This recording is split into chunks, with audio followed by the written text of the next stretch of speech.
My name is Françoise Globa, and I've been working, as I said, on and off for WMA, together, of course, with other jobs in other organizations in Geneva and elsewhere.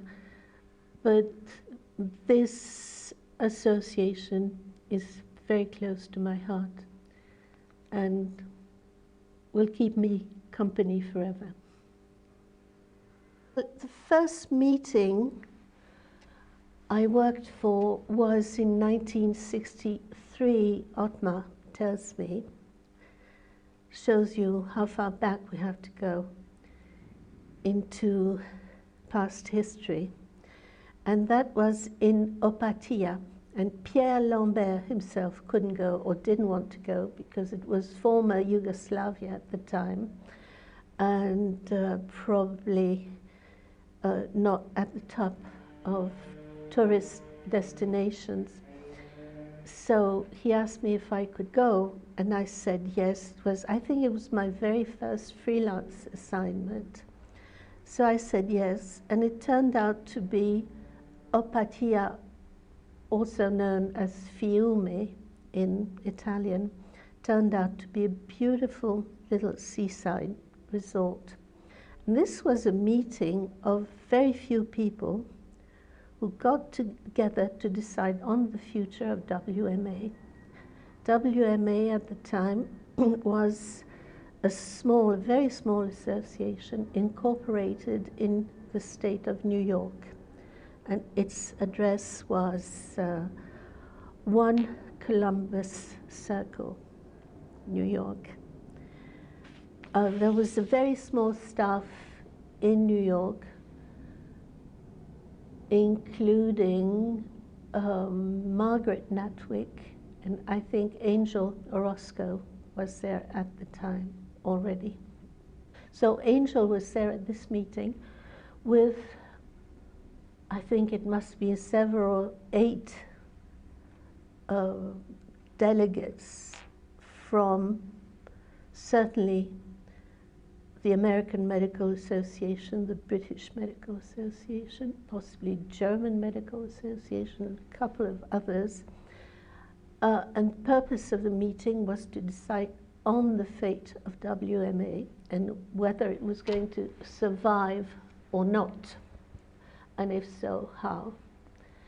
And that's as much as I remember of the meeting, except that they were all extremely worried about the future, and it was really touch and go whether WMA would continue to exist or not.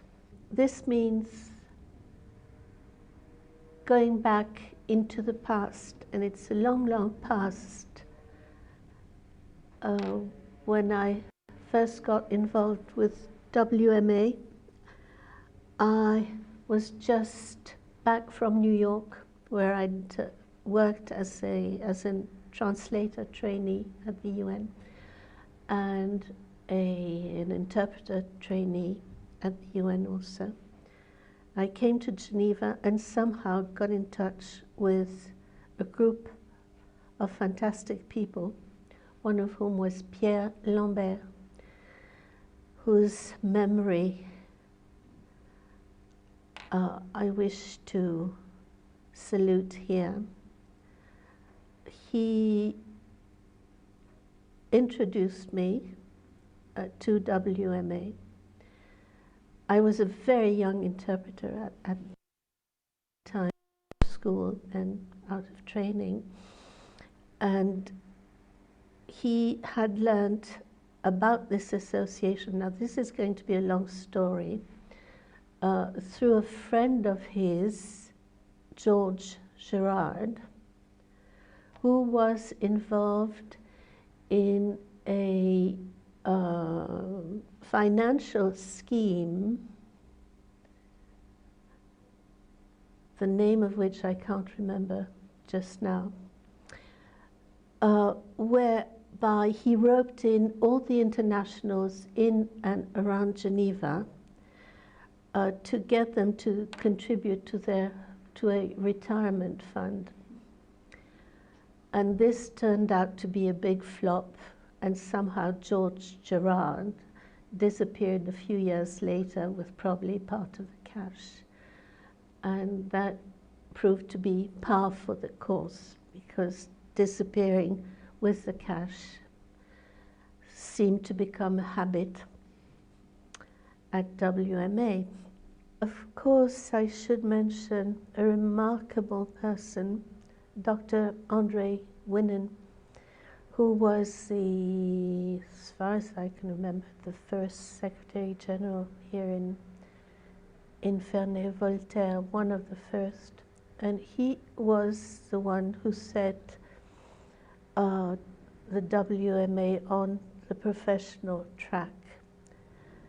Dr. Winnen was an MD in Brussels at a time when the Belgian government tried to organize a state-run, state-managed health system in Belgium. And Dr. Winnen headed the rebellion against the government, against the Belgian government, to preserve a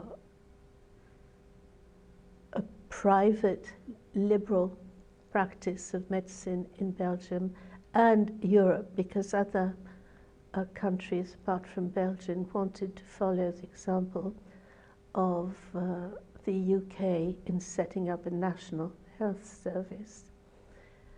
He started a strike of doctors and health services in Belgium, which was of course nominal because they still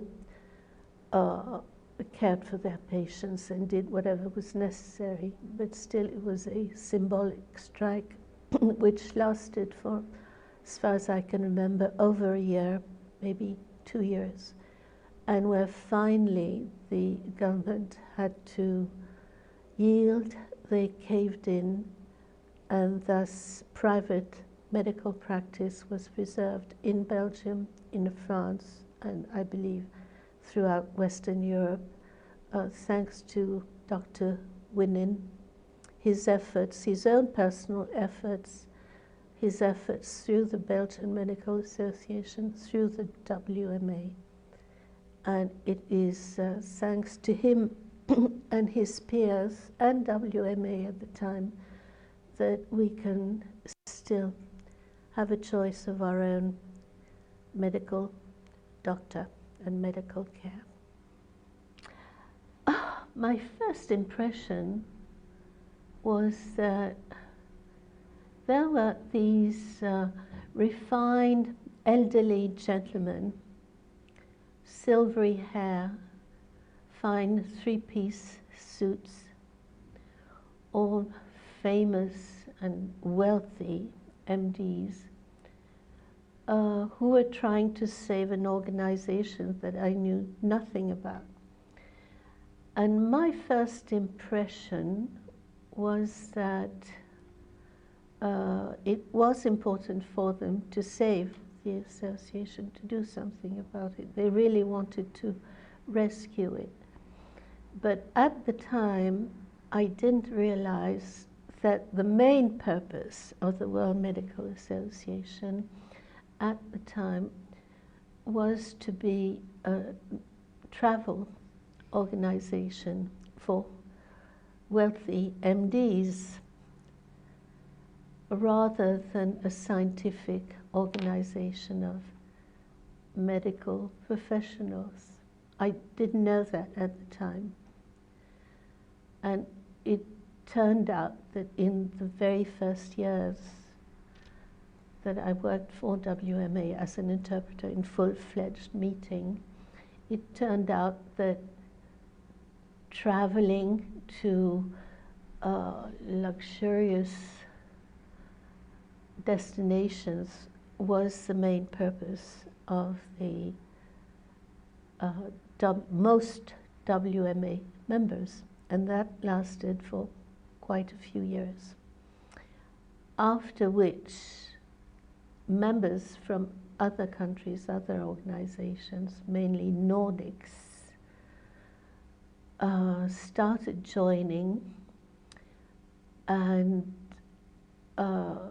started asking questions about medical issues and why weren't medical issues discussed, why, because most of the meetings were very simple. They were open and shut, you know, the chair opened the meeting,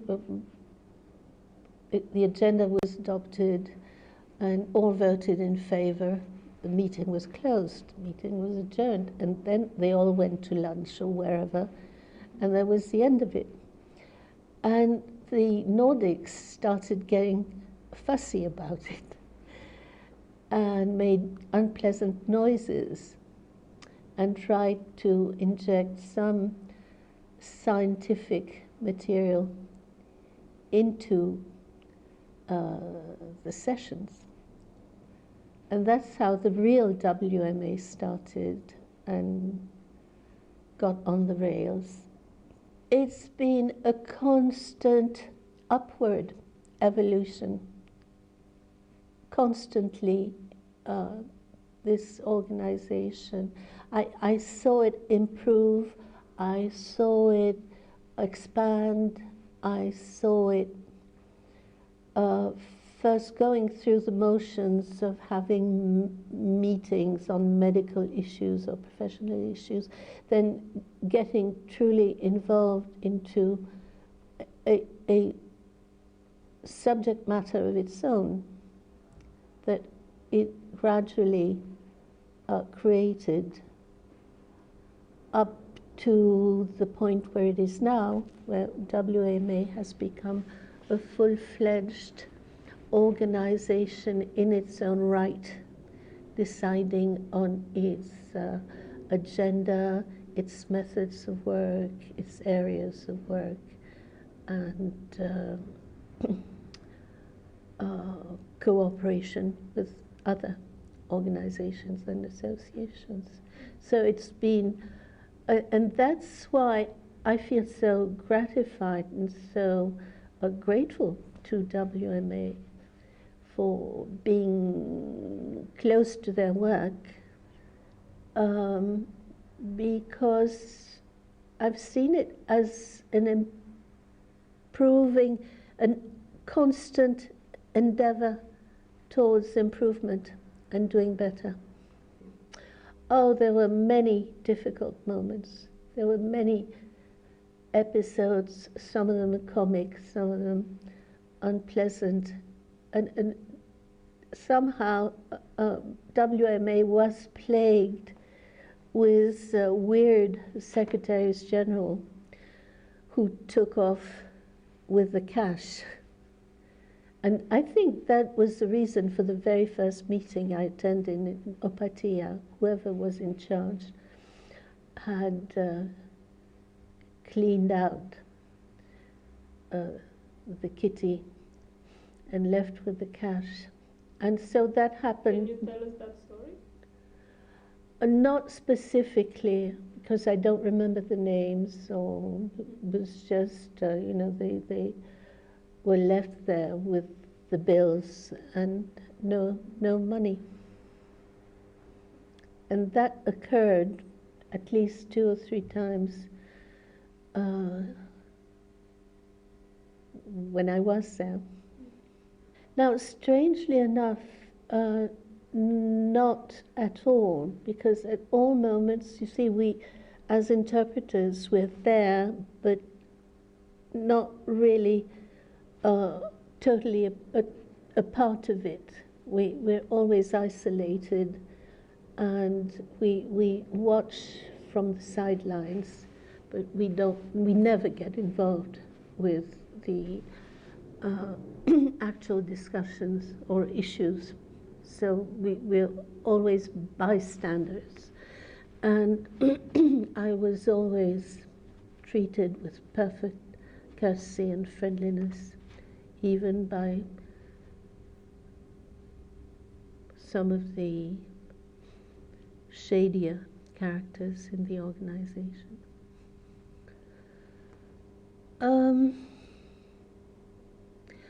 Nothing stands out really, because wherever we went, we always went to the finest places, the finest hotels, and we always, the board, the council members always had a meeting with either a head of state or head of government. The Emperor of Japan, for instance, or other heads of state. And the Pope, we once went to visit the Pope. And I was always impressed with those big shots. I had a chance of seeing them in other meetings, other organizations, but this is such a small association that you really get closer to these famous people. That really impressed me. It's always challenging for the scientific sessions, especially when it's truly a scientific subject. So technically, scientific sessions are always difficult. But when it's always very tricky where personal issues are involved, and when you have to translate for people who may be in trouble, who may be in a difficult position, who have to give explanations, clarifications about their actions, and that can be very embarrassing unless you keep your distance.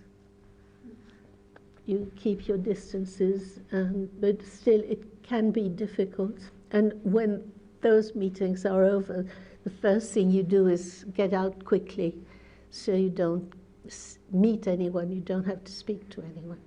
Through all these years, the ups and downs and all the problems, whoever was in charge, management has always trusted the interpreter team fully.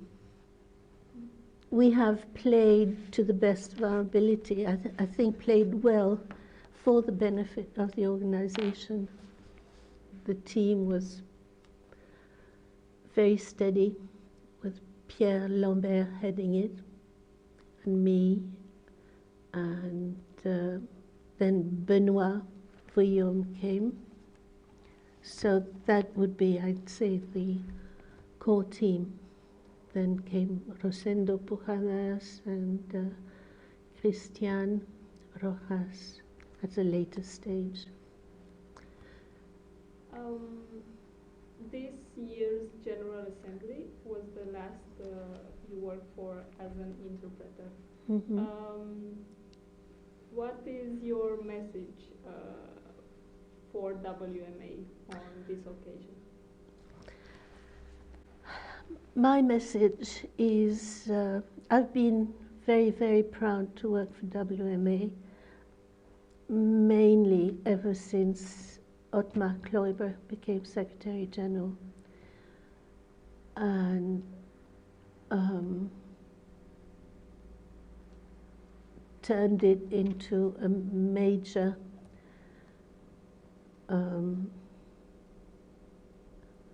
well-organized, well-oiled, and respected organization. And that took some doing, took him some years to do that. And what I have derived from my work with WMA was an enormous sense of respect for the way these groups of doctors work together and somehow always came to the right decision, starting from opposite directions with different opinions, but by dint of hard work, discussion and trying to understand each other, somehow, miraculously, as far as I know, come to the right decision. And what I admire most, what I have benefited from, is an enormous, a huge sense of ethics. Somehow, whatever they do, they manage to get to the ethical position. Spouse. There was a time when spouses were only women, female spouses. Now they have male spouses because they have female MDs as well. But a spouse came up to the French booth where Pierre Lambert was working with Jean Herbert. They were really look-alikes, both wearing heavy moustaches and both very tall and burly. And this American lady came and said, "I don't understand, why are there always two of you working together?" And Jean Herbert said, "Well, madam, one of us listens and the other one speaks." So that was one anecdote. Another time, another lady came, said, no, so somebody was just glaring at them through the glass. And, "Oh, is that where you work? And is that what the microphone you use? And are those the headphones you use? Oh, that's amazing. That's really wonderful. I'm amazed." And Pierre Lambert said, "Yes, madam, and sometimes they feed us peanuts too."